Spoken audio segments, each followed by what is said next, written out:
Indo British advanced pain clinic నొప్పి మాయం surgery దూరం ఫర్ అపాయింట్మెంట్స్ 9155515563. హాయ్ హలో నమస్తే welcome back to iDream media. ఈరోజు మనతో ఉన్నారు మన favourite amphi certified mutual fund distributor, అలాగే క్యూపీఎఫ్పీ అండ్ ఫైనాన్షియల్గా మీకు ఎటువంటి అడ్వైస్ కావాల్సిన పర్సన్ రమేష్ పసుపులేటి గారు. నమస్తే సార్. నమస్తే అండి సార్, ప్రీవియస్ ఎపిసోడ్లో హెచ్ఎంపీవీ వైరస్ అనే దాని గురించి, దాని యొక్క ఇంపాక్ట్ కానీ కరోనాకి దానికి ఉన్న సిమిలారిటీస్ అండ్ ఇంపాక్ట్ యొక్క ఇన్వెస్ట్మెంట్కి సంబంధించిన స్ట్రాటజీ చెప్పారు కదా. అయితే ముఖ్యంగా ఇలాంటి టైంలో ఒక మనిషికి హెల్త్ ఇన్సూరెన్స్ అనే దాని యొక్క ఇంపార్టెన్స్ ఏంటి, ఎవరైనా హెల్త్ ఇన్సూరెన్స్ ఎలా తీసుకోవాలని ప్రొసీజర్ కాస్త చెప్తారా? డెఫినెట్గా అండి. అది ఈ టైంలో కంపల్సరీగా ఫస్ట్ చెక్ చేసుకోవాల్సింది ఏంటంటే ఒక 2-3 థింగ్స్ ఉన్నాయి, అవి కంపల్సరీ చెక్ చేసుకోవాలి. ఒకటి హెల్త్ ఇన్సూరెన్స్ ఉందా లేదా, రెండోది వచ్చేసి లైఫ్ ఇన్సూరెన్స్ ఉందా లేదా, మూడోది వచ్చేసి ఎమర్జెన్సీ ఫండ్ ఉందా లేదా. ఓకే. సో ఈ 3 బేసిక్స్. ఎందుకంటే కోవిడ్ వచ్చినప్పుడు మనం చూసాము, ఫస్ట్ చాలామందికి జాబ్స్ కూడా పోయాయి. ఆ టైంలో చాలామందికి శాలరీస్ కూడా పే చేయలేదు కంపెనీస్, ఎందుకంటే లాక్డౌన్ పడింది, ప్రొడక్షన్ ఆగిపోయింది.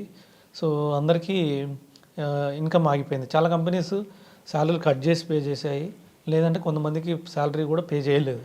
సో అందుకని ఒక కంపల్సరీగా ఈ టైంలో ఎమర్జెన్సీ ఫండ్ ఒకటి కంపల్సరీ 6 మంత్స్ కానీ 3 మంత్స్ కానీ, ఎన్ని రోజులు ఉండిద్దో మనకు తెలియదు కాబట్టి హెచ్ఎంపీఏ వైరస్.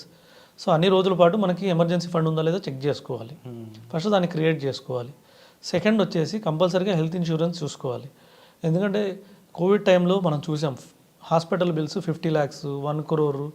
సో అంతకన్నా ఎక్కువ. ఒక ఫ్యామిలీలో నలుగురు ఉంటే నలుగురు ఇంపాక్ట్ అయ్యి 1 crore అయిన సందర్భాలు ఉన్నాయి. డిమాండ్ అండ్ సప్లైలో ఆక్సిజన్ సిలిండర్స్ ప్రైస్ కానీ అన్ఇమాజినబుల్ సిచ్యువేషన్స్గా మారుతూ ఉంటాయి.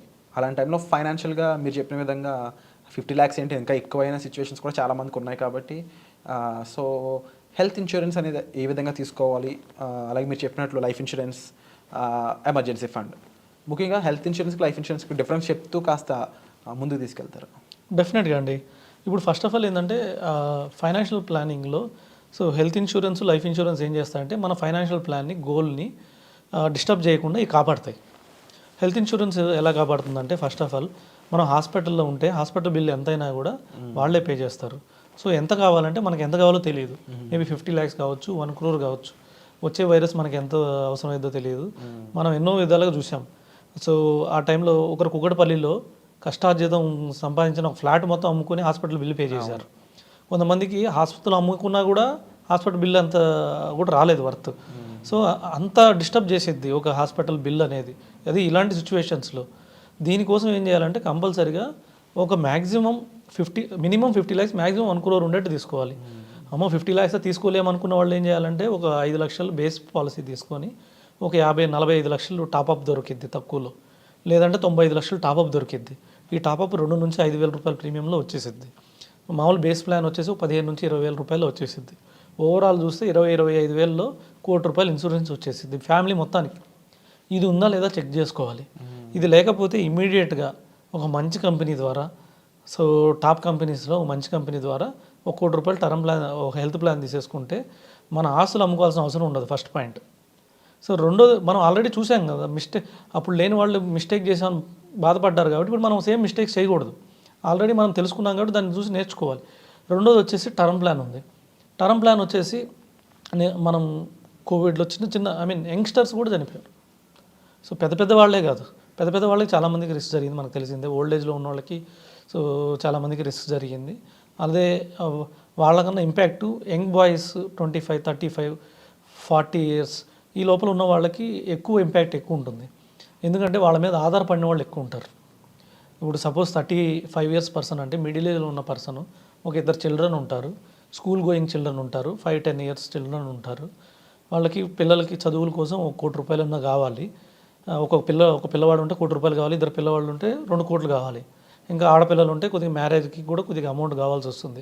ఇవన్నీ లేకుండా నార్మల్గా ఉంటే, ఇన్సూరెన్స్ అనేది లేకుండా ఉంటే, రేపు అనుకోకుండా ఏమన్నా జరిగితే ఈ 2 కోట్లు, 2 పిల్లల ఎడ్యుకేషన్, 2 కోట్లు ఎలా చేయాలి, తర్వాత ఫ్యామిలీ కూడా గడవాలి కదా.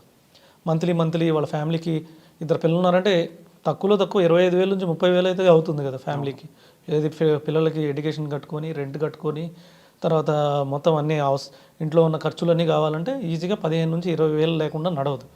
సో ఇవన్నీ ఎక్కడి నుంచి వస్తాయి? సో సంపాదించే వాళ్ళకి ఏమైనా జరిగితే ఇవన్నీ ఎక్కడి నుంచి వస్తాయి? దీనికి ఆన్సర్ ఏంటంటే మనకి term plan. So term plan తీసేసుకుంటే ఈ టెన్షన్ ఉండదు. టర్మ్ ప్లాన్కి ఎంత ప్రీమియం అవుతుంది? మహా అయితే 10,000, 15,000, 20,000 ఏజ్ని బట్టి. యంగ్స్టర్ తీసుకుంటే 10,000 అయితే, 35 ఏళ్ళ పర్సన్ తీసుకుంటే 20,000 అయింది ₹1,00,00,000. అవనండి సంవత్సరానికి కదా 20,000. 20,000 అంటే నెలకి ఎంత? ₹600. సో 6,000.